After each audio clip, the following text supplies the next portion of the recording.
네, 오늘은 우리 지난번에 이어서 요나의 이야기를 좀 더 이어가 보려고 합니다. 오늘 본문 1절에 보니까 요나는 이 일이 매우 못마땅하여 화가 났다. 이렇게 시작을 하죠.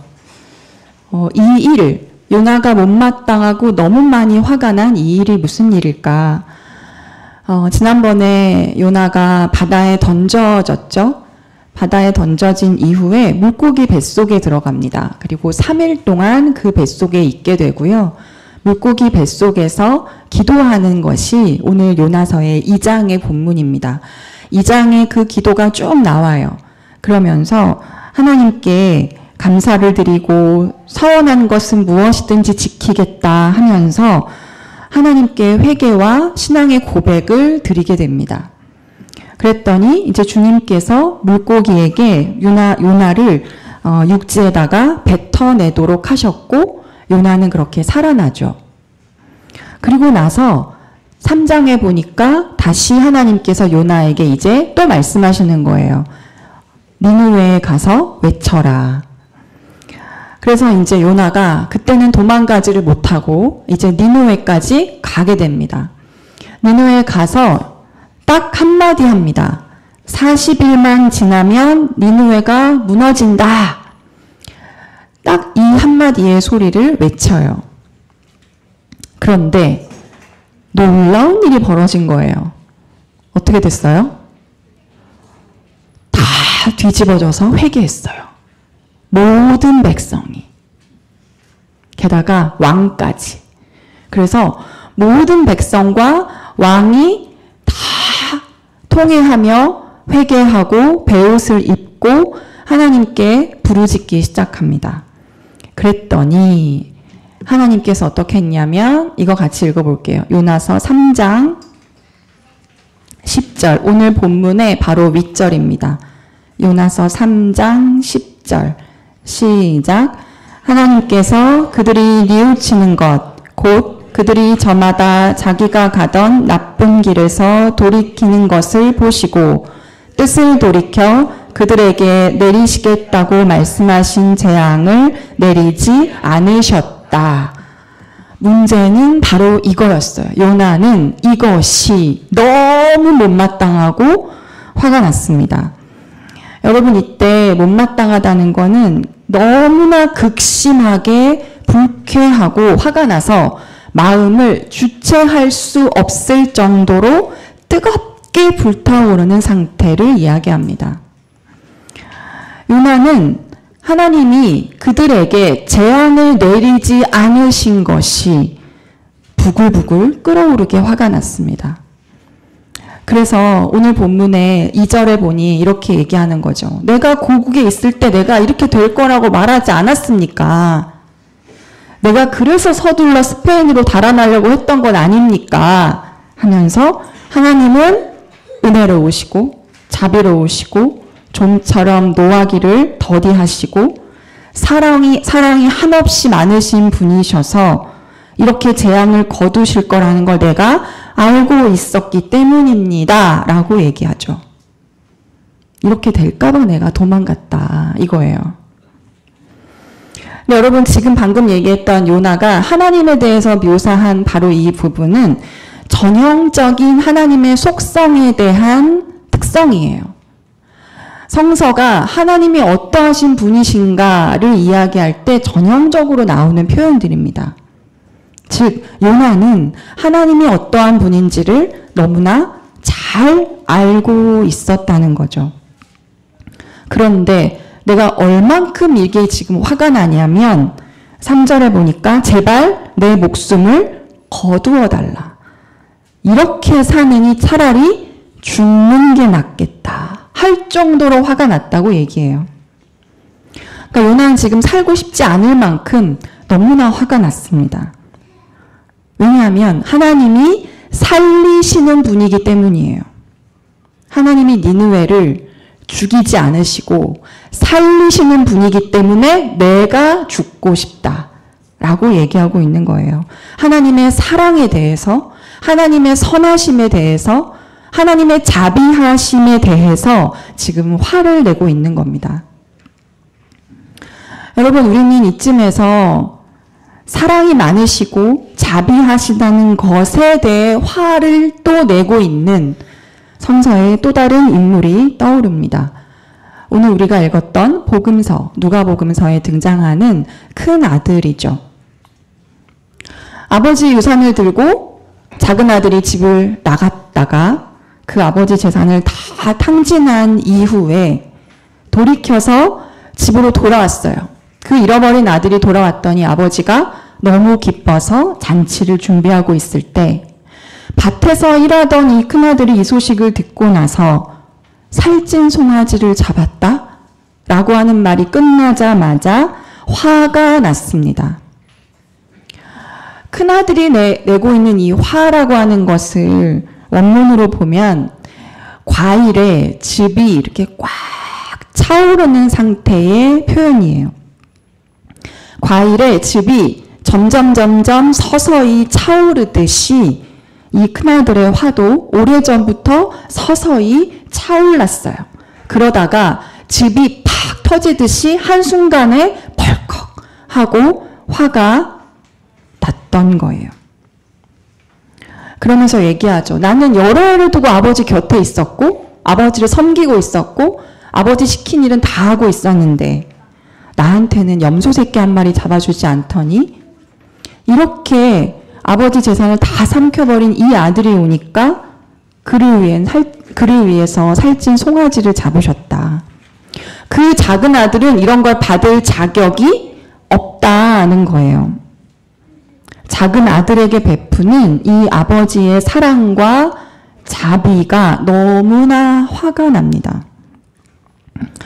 아마도 이 큰아들은요, 그동안 동생을 미워하면서 지내왔던 것 같아요.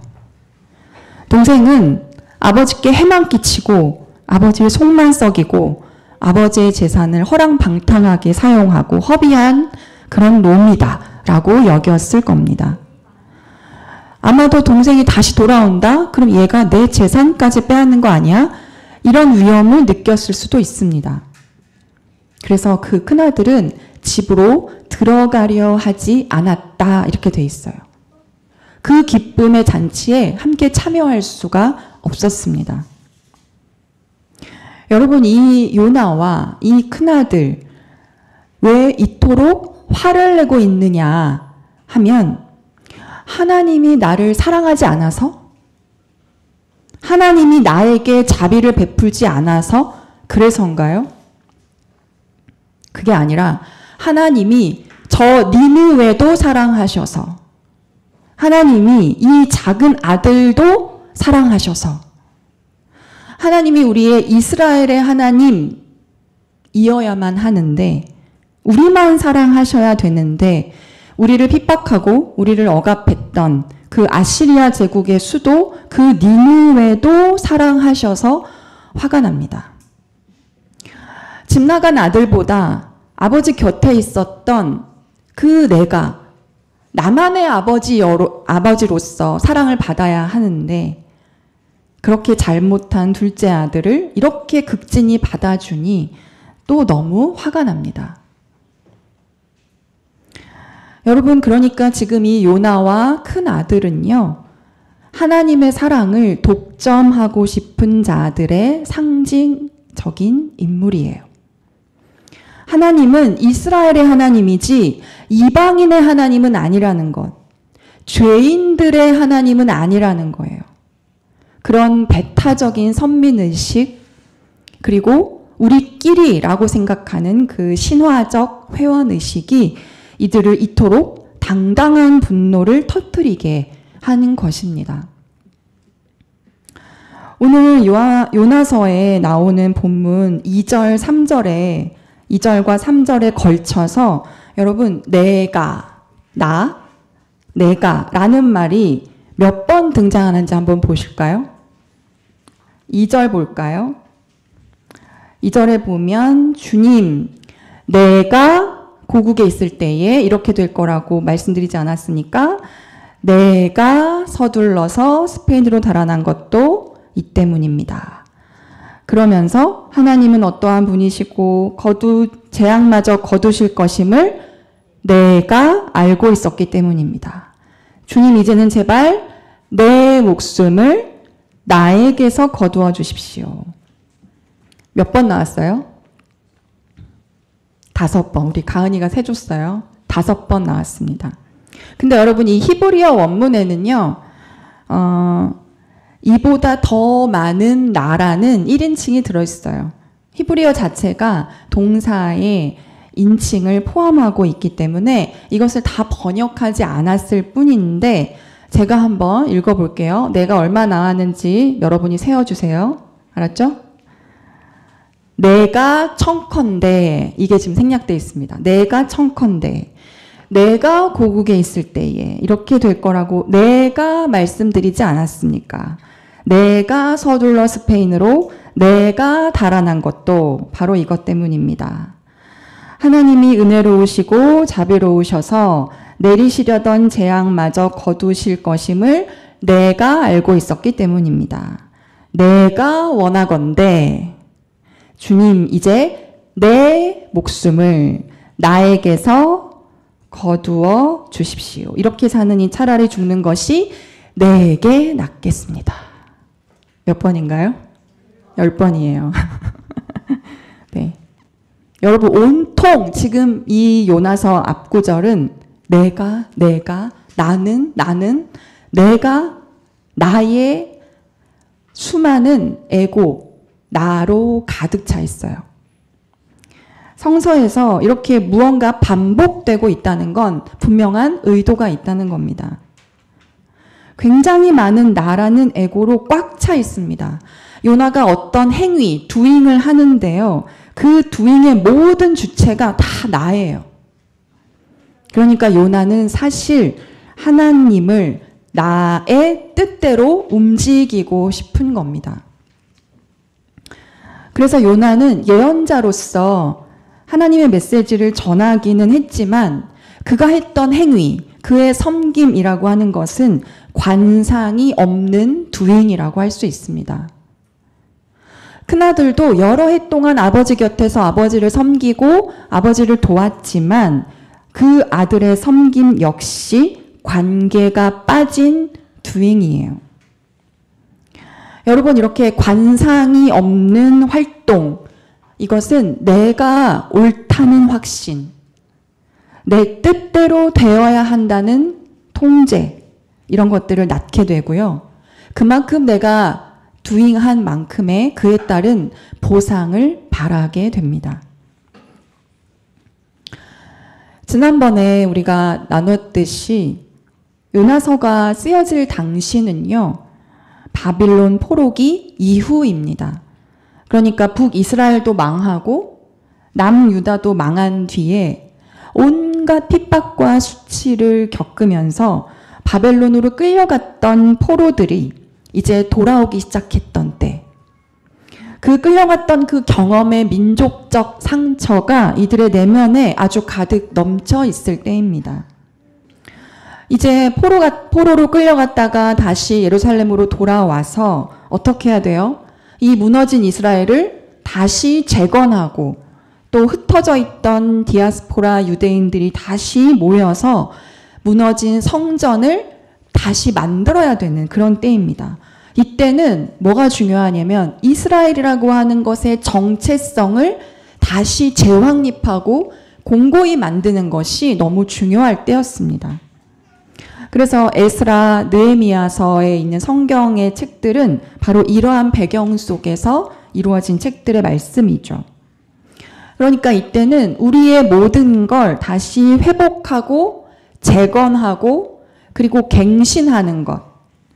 그래서 회개해서 우리가 망하지 않고 다시 신앙적인 부흥을 이룰 수 있도록 우리 스스로를 개혁하는 것이 너무나 중요한 바로 그런 때였습니다. 그런데 여러분, 이때 이스라엘 민족 안에는 바빌론과 아시리아 제국, 그러니까 우리를 망하게 했던 그 제국을 향한 적대감과 원한이 가득했을 거예요. 두고 보자. 저 원수들은 철저하게 심판받아야 돼. 여러분, 이것이 그 당시 주류적으로 팽배했던 문화였을 겁니다.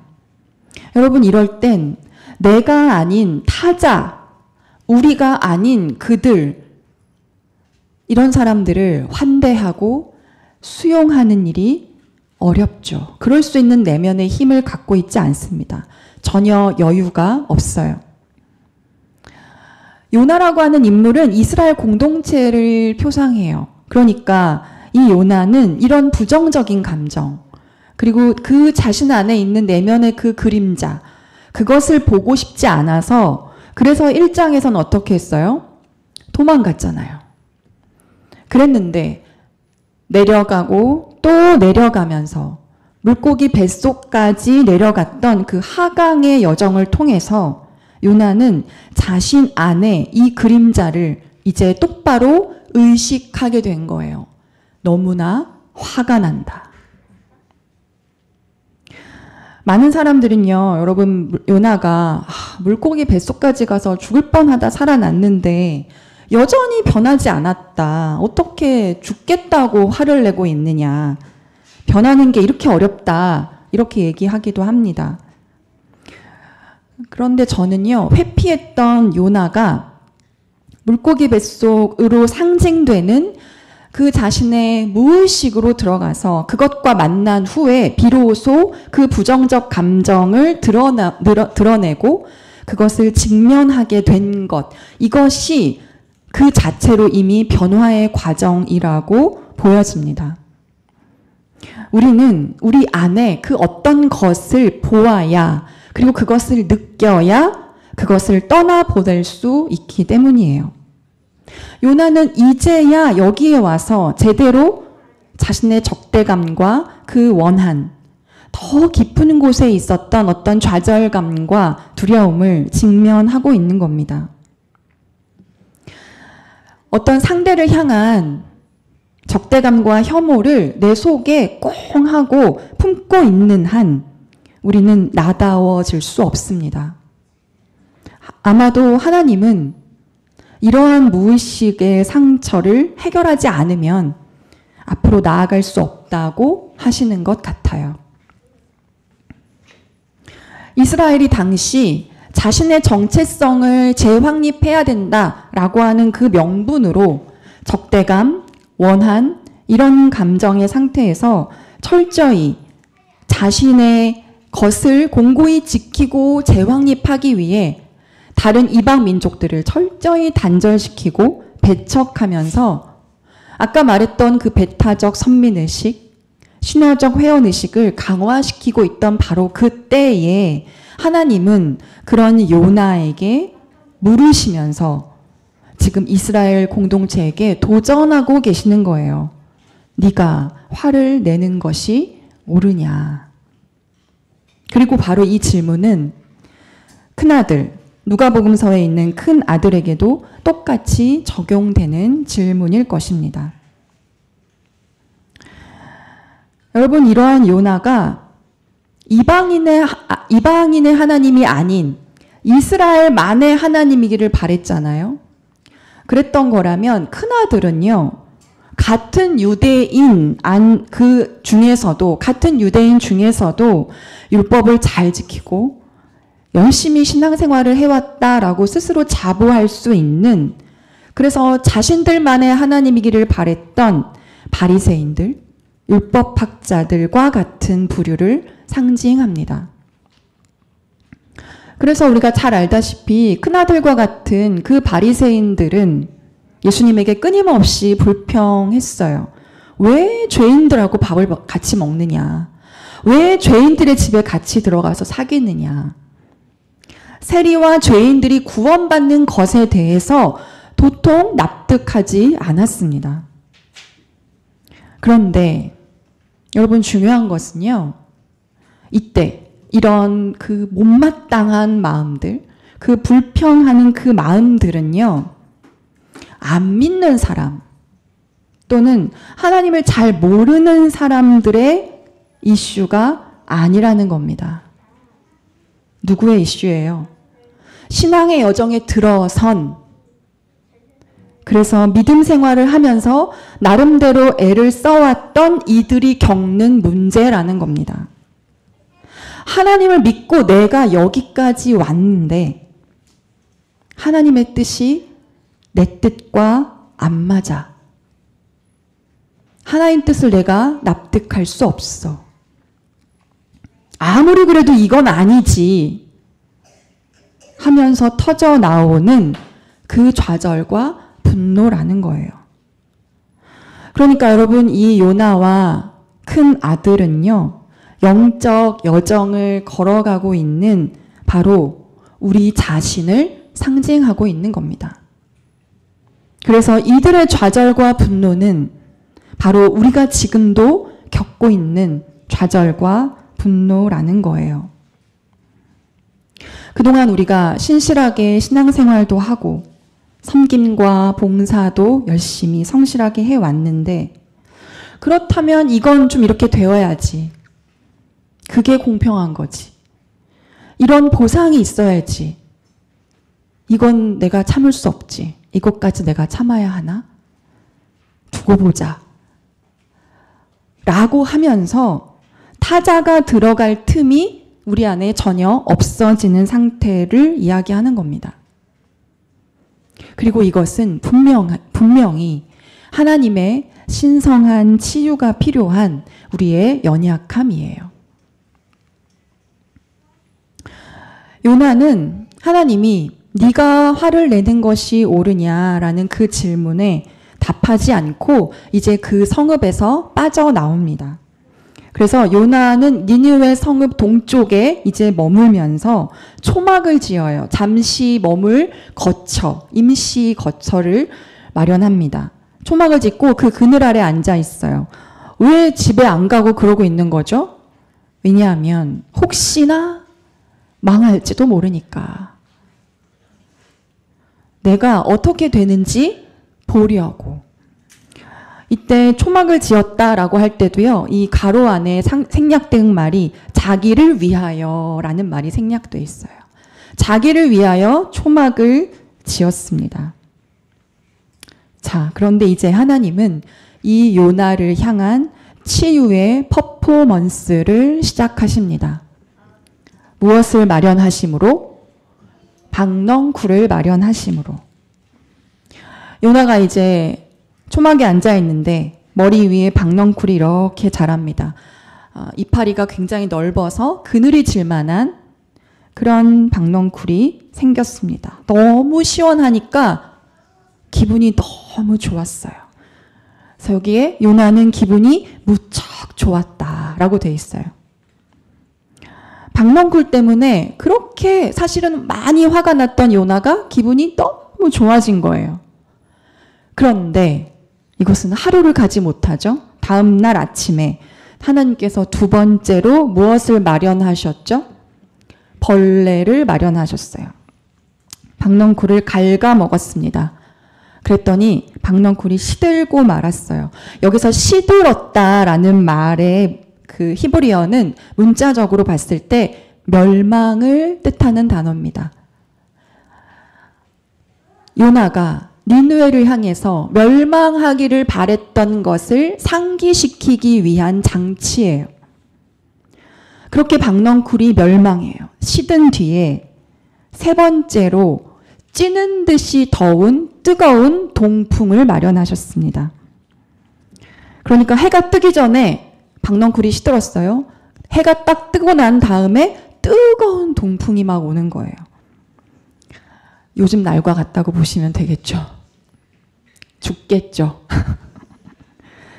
그 뜨거운 햇빛이 요나의 머리 위에 쬐는데 여러분, 이 지역은요, 이때 이 지역의 뜨거운 동풍은 열기가 40도를 넘을 만큼 너무나 뜨거워서 탈수가 심각해져서 굉장히 살인적이라고 합니다. 그랬더니 요나가 또다시 이렇게 얘기합니다.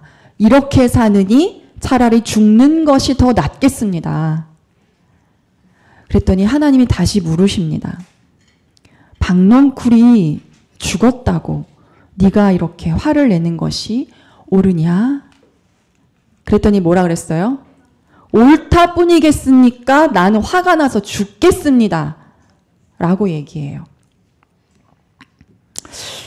어째 치유를 하시는 게 아니라 요나의 화를 더 돋구시는 것만 같죠. 줬다가 뺏는 하나님의 변덕스러운 장면일까요? 여러분, 요나가 지금 이렇게 죽고 싶을 만큼 격렬히 화를 내는 것, 요나는 지금 어떤 말도 들리지 않는 거죠. 요나의 여러분 이 격렬한 화는 단순히 박넝쿨 때문만이 아니라 사실은 이미 아까 3절에서 나는 너무나 화가 난다라고, 그래서 자신의 깊은 그 무의식에서 터져나온 좌절감과 두려움이 분노의 형태로 이제는 더 강하게 솟구쳐 올라오는 상태입니다. 아니 이게 지금 그럴 일이야? 라고 우리가 보통 이야기할 때 그럴 일이 아닌데 그러고 있는 나는요, 이유가 있는 거예요. 그냥 갑자기 그러는 게 아니에요. 모든 것이 쌓여 있었기 때문입니다. 여러분, 이때 강하게 솟구쳐 올라와서 그 무엇도 들리지 않는 상태. 여러분, 이것은 향심 기도에서 거룩한 단어가 아무 소용없는 때를 의미해요. 아무리 거룩한 단어로 돌아가려고 해도 돌아갈 수 없는 만큼의 엄청난 분노가 요나를 지배하고 있는 겁니다. 그 무의식에 딱딱한 그 틈을 비집고 올라오는 그 정서적 폭우, 그 정서적 폭우의 분노를 막을 방도가 없는 상태예요. 그런데 향심 기도에서는 이 정서적 폭우의 시간이야말로 하나님이 직접 치유하시는 시간이라고 이야기해요. 하나님이 직접 치유하시는 시간. 이것을 곧 무의식의 짐을 덜어내는 시간, 하나님께 내 짐을 떠맡겨 버리는 시간이라고 이야기합니다. 그렇게 말도 안 되는 사소한 것으로 있는 힘껏 화를 내도록 하나님은 요나의 화를 의식 위로 드러내시고 이제 배출시키시고 계시는 겁니다. 그런 자리에 하나님께서 이제 요나를 향해서 말씀하시죠. 네가 수고도 하지 않았고 네가 키운 것도 아닌 그냥 하룻밤 사이에 자라났다가 하룻밤 사이에 죽어버린 이 식물을 네가 그처럼 아까워하는데 하물며 좌우를 분별하지 못하는, 가리지 못하는 사람들이 12만 명 되고 짐승들도 수없이 많은 이 큰 성읍 니느웨를 어찌 내가 아끼지 않겠느냐. 여러분, 죽을 것 같았던 그 분노가 배출된 바로 그 공간에 하나님이 직접적인 메시지를 심고 계십니다. 박넝쿨도 벌레도 동풍도 그리고 12만 명의 존엄한 인간들도 그리고 수많은 짐승들도 모두 다 하나님으로부터 왔다는 거예요. 이 세상에 하나님으로부터 오지 않은 존재는 없다는 겁니다. 여기서 하나님이 아낀다라고 하는 말의 히브리어는 후스라는 것인데요. 이것은 그 무엇으로 인해서 눈물을 흘린다는 뜻이에요. 하나님이 니느웨를 향해서 눈물을 흘리시기까지 아끼신다는 것을 의미합니다. 여러분, 우리는 나라는 에고가 너무나 꽉 차 있어서 내가 원하는 하나님을 만들고 싶습니다. 그렇지만 하나님의 자비는 그보다 훨씬 더 크십니다. 우리는 하나님의 사랑을 독점하고 싶지만 하나님의 눈물은 그 어떠한 경계도 없으십니다. 요나서의 하나님은 강력한 심판, 강력한 지배와 통제, 이걸 통해서가 아니고요. 하나님께로 돌이킨 그 피조물 하나하나까지 아끼시는 사랑으로 당신의 주권을 드러내시는 거예요. 그런 관점에서 볼 때 너와 나의 구분은 전혀 없어지는 겁니다. 오늘 로마서에서 우리가 읽은 말씀 중에 바울은 이렇게 얘기해요. 자기에게 좋을 대로만 해서는 안 된다. 이건 무슨 뜻인가 하면요. 당시 로마 교회에 그 내에 모인 신도들은 다양한 민족적 배경, 다양한 문화적 배경을 가지고 있었어요. 그래서 많은 사람들이 같이 교회라는 공동체로 모여 신앙생활을 했는데 특히 유대인과 이방인이 섞여 있었기 때문에 그 사이에 특정한 음식을 먹는 문제로 서로 간에 믿음과 구원에 관한 자격을 서로 판단하는 일이 있었던 겁니다. 저걸 지금 저렇게 먹어도 되는 거야? 아니, 저 사람은 왜 안 먹는 거야? 이건 믿음과 상관없는데. 근데 먹어도 우리가 구원받는 거 맞아? 그래서 먹는 자와 먹지 않는 자가 갈라지기 시작했어요. 그리고 그것을 자기들만의 잣대와 기준으로 서로를 바라보고 있었습니다. 그때 바울은 이렇게 얘기하는 거죠. 자기에게 좋을 대로만 하지 말아라. 그리스도께서도 자기에게 좋을 대로만 하지 않으셨다라고 말씀하는 거예요. 그러니까 내가 믿고 내가 옳다라고 여기는 것을 주장하면서 하나님을 나만의 하나님으로 만들지 말라는 거예요. 이웃에게 덕을 주고 이웃에게 유익을 주고 그렇게 덕을 서로 세우는 그 행위를 하는 것이 그렇게 환대하고 그렇게 수용하는 것이 훨씬 더 중요하다고 이야기하는 겁니다. 즉 나의 하나님이 이웃의 하나님이고 그 이웃의 하나님이 나의 하나님이라는 것을 받아들이라는 거죠. 그래서 내 안의 하나님이 이웃 안의 하나님을 섬기게 되는 것을 이야기합니다. 이것이 관상적 활동이에요. 나만의 하나님에서 우리 모두의 하나님으로 받아들이는 것이죠. 여러분, 그래서 향신 기도를 한다는 것은 내 안에 하나님이 현존하듯이 온 세계에, 온 모든 세계 구석구석 하나님이 현존하신다라는 것을 받아들이는 일입니다.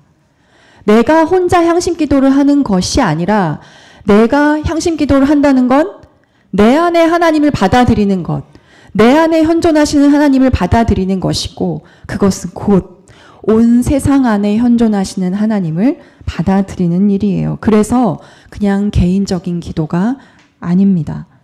기도는 홀로 할 수 있어도 기도를 통해서 연대가 이루어집니다. 그래서 내면의 골방에 들어가서 우리가 기도하는 것은 그때 내가 기도하는 그 골방은 온 우주가 되는 겁니다. 요나서는 열린 결말로 끝나죠. 하물며 이 큰 성읍 니느웨를 어찌 내가 아끼지 않겠느냐라는 질문으로 끝납니다. 이건 뭘 의미할까요? 너희는 어떻게 하겠느냐 물으시는 거예요. 여러분, 하나님 사랑을 받을 자격이 없는 존재란 세상에 없습니다. 모든 것이 하나님으로부터 왔고 다시 하나님에게로 가기 때문입니다. 어저께가 우리 시아버님 11주기 추도 예배를 드리는 날이었습니다. 그 날에 별이가 태어났다는 소식을 들었습니다. 모든 존재가 그렇게 하나님으로부터 오고 또 하나님께로 갑니다. 나를 포함해서 세상의 그 어떤 것도 하나님의 사랑과 눈물이 필요하지 않은 존재는 없습니다. 하나님 사랑의 보편성이죠. 이것이 얼마나 큰 은총입니까? 그래서 우리도 다시 하나님께로 돌아갈 수 있는 것입니다. 화를 냈던 그 큰아들에게 아버지가 이렇게 얘기합니다. 얘야, 너는 늘 나와 함께 있으니 내가 가진 모든 것은 다 네 거다. 이미 늘 함께 있는 아버지. 여러분, 그분이 우리의 하나님이십니다. 이미 그분이 우리와 함께 하고 계십니다. 그 하나님과의 깊은 그 관계가 세상의 모든 존재를 아끼고 끌어안도록 우리를 이끌어 주실 것입니다. 함께 기도하겠습니다.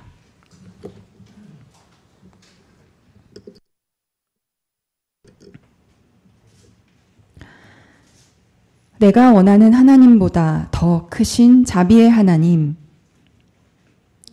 우리 안의 좌절과 두려움의 무의식적 상처를 만져주시고 모든 존재가 하나님으로부터 왔음을 알게 하여 주시옵소서. 모든 존재를 아끼시는 하나님의 사랑과 눈물로 우리도 이웃을 환대하며 수용하게 하셔서 우리의 섬김이 진정한 관상적 활동이 되어 가도록 인도하여 주시옵소서. 예수 그리스도의 이름으로 기도합니다. 아멘.